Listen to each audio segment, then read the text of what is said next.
bring on David Harper now, the founding partner of Hotel Partners Africa, author of several books, serial adventure and photographer as well, with my recent vlogcast with him. David, welcome. Please introduce your stand, and thank you very much. Thank you, Matt. Yeah, very kind of you to have us here. I was just listening to Tim's session there, and the most important takeaway for me was that the most important factor in whether people are going to start travelling again is their sense of safety and security. We're lucky enough today, our panel session is in what the industry can do to restore traveller confidence. And we've got 4 industry experts with us, and I'm going to invite them all to come up on stage at once. We'll start the questioning, and then basically people can introduce themselves just a little bit. So I've got Linda, Bukky, Tim, and Doris. If you guys can join us.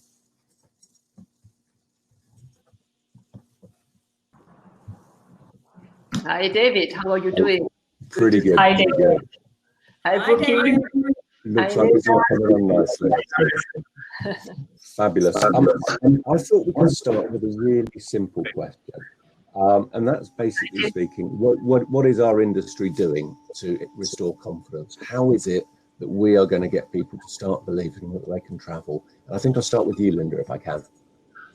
Yeah, no problem. Thank you, David. Well, I mean, we're at a critical stage now where domestic borders are slowly starting to open, and in hopeful optimism, I think we're all hoping that we're not too far away from a slow staged opening. So what are we doing, or what is the industry doing? And I think the main thing is that for the last while, there's been all the beautiful inspirational videos that have come out. We've all shed tears about the beauty of our land and what lockdown is.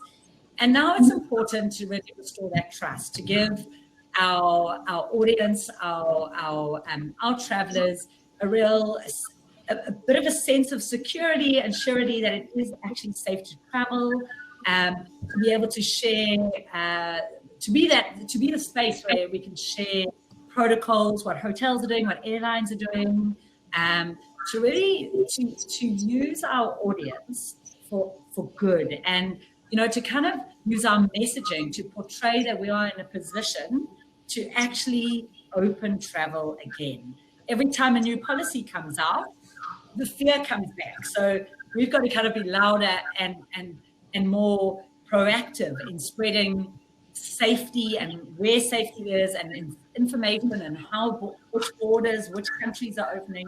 I think just to be a really good sense of information that it is safe to travel and where it is safe to travel. Brilliant. Tim, as a hotelier, what is it you guys are going to be able to do to encourage me as a punter to come back and stay? Well, first and foremost, great to be here. I'm sure everyone said it, but I'd much rather be in person. But this technology is pretty impressive, isn't it? And as a hotel organisation, as a hotel group, I mean, our primary function doesn't change. We are trying to look after people, and the way that we look after people alters because of the pandemic. So we've put some different protocols in place. Ours are validated by a company called SGS that we've partnered with to make sure they're absolutely correct. But the fundamental reason we've done that is to restore traveller confidence, so that they can be assured that when they come to a hotel in Africa or elsewhere for that matter, that they're going to be absolutely safe from the risks of this pandemic and the risks of the virus, that we're taking the right precautions that are necessary to ensure people's safety. And that's a reaction that we should be familiar with from other crises that the travel industry has had in the past. And I'm sure lots of people can remember that you used to be able to travel with a pair of scissors. And now, of course, it's completely crazy to even think that you could ever do that. And I think this is a little bit like now we're defining what the new normal is on a much larger scale than we've ever had to before. I think the hotel industry has done well to react and implement procedures to make sure that people are not only safe, but they can also have still a great time and a memorable experience in the destination of their choice in a hotel in any of the cities in Africa, for sure. Bukky, I'm going to throw it over to you. I mean, what as an OTA and one of the biggest in the world, it's like, how is it you're going to encourage me to go and visit a country when perhaps some of the reasons I want to go aren't open to me? Or, I mean, how is it you can get me, really enthralled in wanting to book and wanting to spend my money? Thank you, David. So yes, you're right. At Travelstart, this is basically what is our biggest challenge. And one of the things that we have come out in the last couple of months, actually weeks, is our campaign around freedom to move. The reason why people want to go from point A to point B is to have that freedom to move. And so we are inspiring our customers by telling them, just because you can't, go to the UK, for example, what about a domestic trip? So, I'm sitting in Lagos, Nigeria right now, and I'm inspiring my customers who may typically have gone to London or Dubai, for the Eid holiday that's happening next week, to actually go to Abuja to explore the country. For us, our policy is that you can actually travel domestically. So unlike South Africa, where Linda is sitting, specifically Cape Town, they're on essential travel level 3, which means it's only for business travel.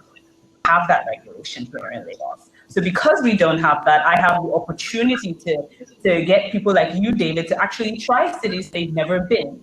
Part of traveling is experiencing a new place, not necessarily the same places. So just because you enjoy tea in Paris, which I do, or shopping in London, well, how can I replicate those experiences in Lagos, right, and still have sort of the freedom to move? I think one of the things that's important for us as an organization, and what Lynn was mentioning, is we put out specific communication with specific landing pages, like our essential travel landing page, a travel regulation map, to let you know David as a customer can and cannot go. And this way it sort of gives more of the confidence. So just because I can't go to city or country X doesn't mean that I can't try country Z, for example. Excellent, excellent. Doris, I'm going to come to you. You've got a slightly different take on things. Being the African Tourist Board, you've sort of got a wider mandate as such, and your role is to try and get everybody to want to come back into Africa as a whole. Can you tell me what you're up to at the moment? So I can somehow hardly understand what you're saying. So, but can you just repeat, because the audio is not very good. So can you just Apologies, say it again? Doris. Yes, well, what I'm after is your role, because you are the African Tourist Board. How is it you're encouraging people to come in, across the whole of the continent? What things are you up to? Yes, we as African Tourism Board, we have established COVID-19 task force, which is called Project Hope. And in our task force, we have a group of experts in tourism, in health, and in safety and security issues.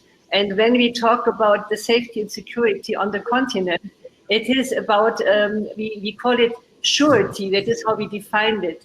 We don't want to say that the country is safe, Corona safe or Corona free, because at the moment there is not one country on the continent that is Corona free. So when we use the term surety, we refer to safety, security, to health, or the health situation in the country, the hospital situation, the quality of doctors and so on, but also on the reputation of a country. So that all together gives for us a kind of a structure that defines the word safe or sure. So, and obviously also, as mentioned before by Linda and Tim, it's very important that protocols are implemented in each country already at arrival, that you get tested at arrival, that there are special measures in place at the airports, also when you arrive in a accommodation in any tourism enterprise or attraction, that these attractions have special measures in place. And this gives our tourists a special kind of a feeling of being safe. No, that's good. That's good. I mean, I think we've all as travellers got to expect that we're going to have a new normal. There was something I wanted to ask Tim about being in a hotel now. You've got all your new protocols in place. Your job is still to give me a special experience that I want to talk to. What's that going to look like nowadays? It is going to look different. I mean, at Radisson Hotel Group, we have these 20 protocols that we've defined, really straightforward for our teams to understand, but also for guests to understand. So we can communicate that this is what we're doing differently, and this is how your experience is going to be different from what you remember in a pre-COVID-19. But I think guests are very accepting of that. They understand the need for us to do things in a slightly different way. And we've got great examples of hotels that super creative around how to deliver exceptional guest experience within those 20 protocols that we talk about. For example, the single-use toiletries, the amenities in your room. We're running relatively low occupancy, so why not personalise those for each guest? So when you come in, your name is actually on these little bag with the soap and down here, so that people can understand that that's not only is it sanitized, it's just for me, and take it with you, by the way, because we're not going to be reusing that. So there are ways that we can be creative to provide an exceptional and memorable experience within the confines of being safe and secure and sanitized as well. So that's just one small example. There are many, many others with creative food and beverage offers and interesting ways to present a bedroom to assure people that it's clean and safe. But that's what we do. That's our raison d'etre, to make people feel coming to our buildings. No, excellent. But one thing that we're always fighting about is we can do whatever we can to try and restore confidence, but we're actually not working in a vacuum. We've got to work with local government. So all of our country governments have got their own rules. And I know, Linda, you've just had the situation change in South Africa, where all of a sudden leisure travel's just sort of been put on the back burner and said this isn't allowed. What can we do to encourage the government to help us out? Or is there anything we can do? Look, I mean, I know that in South Africa, our Tourism Business Council South Africa and the various groups, private sector, is really trying so hard to work with government, and there are big discussions taking place. I mean, our numbers are going up here, but with increasing numbers, we've got to hope that will hit our peak soon and we'll be able to open up a bit more. But I think, I know personally we work very well with the South African Tourism Board and our respective domestic tourism boards here. And the more we can be in communication with them, the more we can encourage private sector, public sector interaction, and the more we can kind of offer to do all we can do together, the better impact we'll have on government, on the industry as a whole. And the more the more we come together, the more we have dialogue together, hopefully we can all make a difference. We need to make a difference, we need to make a difference together. We do. Bukky, how's your experience with Nigeria? So I think what we have actually done is taken a little bit of a step back and actually waited for the government to give us the dictation as to what we can and cannot do. We are a complex country with 36 states. And so you don't want to come across as a business, and I think that my other panelists would agree, you don't want to come across as a business that is more about profit than it is about safety. I think what is important for each of us to communicate at this point in time is that we are working with our governments to help our customers understand the protocols, right? So when domestic travel, when our domestic airports started opening up at the beginning of July, we took it as our responsibility to help amplify the government's message. What to do when you get to the airport, how far to stand, what to expect when you get on the plane. I mean, I know that for Linda, the thing she did is she was our guinea pig and actually went on a mango flight from Johannesburg to Cape Town, right? And actually showed what that experience was like. And I think that that's what we could do. It's easy for us to say, please open up, let our customers that are stranded from point A to point B, but we don't know the full story. We only see the numbers that are released to us. And so we have taken another responsibility, which is to amplify the government's message around what these protocols are. Brilliant, yeah. So Doris, how do we encourage airlines to fly and to be able to get the airlift in so that we can bring tourists to Africa? How are we going to sort of make people feel, the airlines, that it's cost effective for them to actually run flights? Because I must have had about 8 or 9 cancelled flights because they didn't have enough customers. It's interesting that you say that. I mean, I've been thinking about that a lot, and we as a business have been thinking about that a lot. And I think what we're actually, that there will be new opportunities for new airlines. I think the winner of COVID, or the businesses that win post-COVID, will be the businesses that have the best cost structure, right? And for an airline, that is, the number one killer. That is essentially what dictates the price of a ticket. And going like sort of, I would say, policies that go back and forth. Do we keep the middle seat free? Do we not keep the middle seat free? That decision affects your entire cost structure. But that also presents an opportunity for a different type of budget airline to present itself. Does it present an opportunity for, as we talk about Africa, new airlines within Africa, maybe Harper, that can go between city to city? Can we now actually stop looking at a runway, as actually a town thing, but really just a piece of land where you land a plane? I think a year ago, we had talked about Africa like this. It's impossible. However, would be such a thing? We need human beings to connect and be together. And I think that's essentially sort of the innovation and the creativity that will begin to come into the airline industry, where we actually even what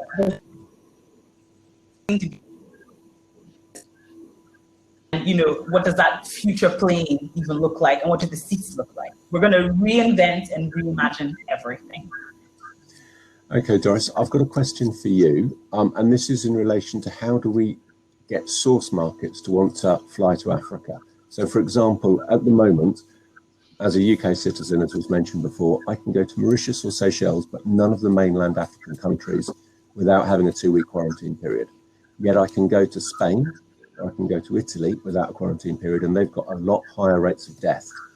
How do I persuade various countries around the world that Africa is safe to come to, and they should start allowing us to, to trade with them? Yeah, that's a very difficult task here, because our source markets are also still not ready to travel. If you look into Europe, they have very strong and strict travel restrictions still.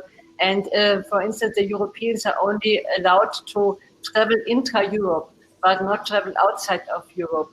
And here is, I think, one of our biggest challenges, besides that many African countries don't allow also visitors yet into their countries. I mean, South Africa is a very good example here, where we still have very strict travel bans and even intra-provincial travel bans, so not to talk about cross-border travel. So to get the international travelers here will definitely take some time, as also mentioned before by some of the speakers that I listened to. And I think we need to concentrate on focus at this time in Africa on domestic, cross-border, regional and intra-Africa travel to at least keep our industry alive. If we don't change our mindset on this market, I think African SMEs and any kind of tourism enterprises will really suffer. And this is our recommendation, and that is what we work with SATB, with our African Union membership member countries here in Africa, to implement domestic tourism in the first phase, then going into regional and intra-Africa travel. This is unfortunately the situation as it is, but we are very confident to also welcome our source markets, the national source markets, hopefully next year. But definitely it's important that a vaccine is in place. Before a vaccine is not in place, I think we still need to wait for our international overseas source markets. Brilliant, thank you. We're running out of time, so I'm going to ask one last question. And if you could all just spend about 10 seconds, 15 seconds coming up with an answer, and then we'll sign off, okay? What else can we do? Is there anything else that we can do that will actually encourage the situation to improve quicker? And I'll start with you, Linda. Yeah, I'm going to second what I think Bukky said, where she said, from our side, we've got to manage price because consumers are price sensitive. And for me, I think manage price, manage information that we send out. Brilliant. Information is power. Tim? I think working more closely with governments and local authorities to align them with the protocols that we have in place as an industry, to give them the confidence that opening up travel corridors initially and travel bubbles is a sensible step forwards out of this pandemic. Brilliant. Bukky? I would say three things. One is improve our cost structure as an OTA so that we can get better pricing to our customers, tighten our distribution channels so that the airlines know that when they do open up, that they can sell that content to us at a cheaper price. And then please, for customers, making local travel attractive. I think Doris is right. It's going to be domestic, regional, intra travel Africa before we start going outside of Africa. And so that's what we need to do. Fabulous. And last word to you, Doris. Well, I think when we talk about what can we do, African Tourism Board always thinks about what can Africa do. And we believe strongly that a coordinated approach is extremely important. A strong cooperation, solidarity, unity between the African countries, and to work together, establish corridors, establish resilience corridors and resilience zones for travel, identify countries that allow already travel and market these countries to our international source markets and to those countries in our source markets that allow travel. This would be our approach of what we can do. Brilliant. Can I say thank you very much to all of you? It's been a very, very interesting panel for me. Thank you. Thank you so much, David. Thank you to everybody. Thank you. Thank you. Thank you. Thank you. Bye.